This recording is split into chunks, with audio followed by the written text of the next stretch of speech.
আমি আজকে এখানে শুধু একজন বন্ধুর জন্য ভোট চাইতে আসি নাই, আমি এসেছি যুগের একজন শাইখুল আরব আল আজম হযরত মাদানির জন্য ভোট চাইতে।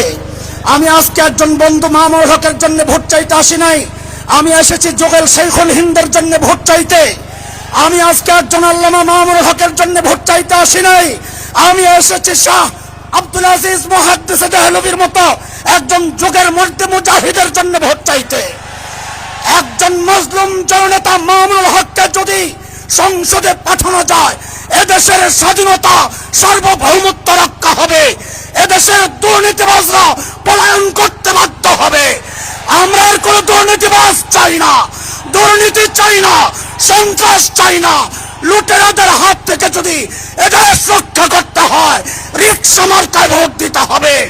আগামীর মার্কা বাংলাদেশের মার্কা, স্বাধীনতার মার্কা, মামুনুল হকের মার্কা, আলেমদের মার্কা, তাওহীদি জনতার মার্কা।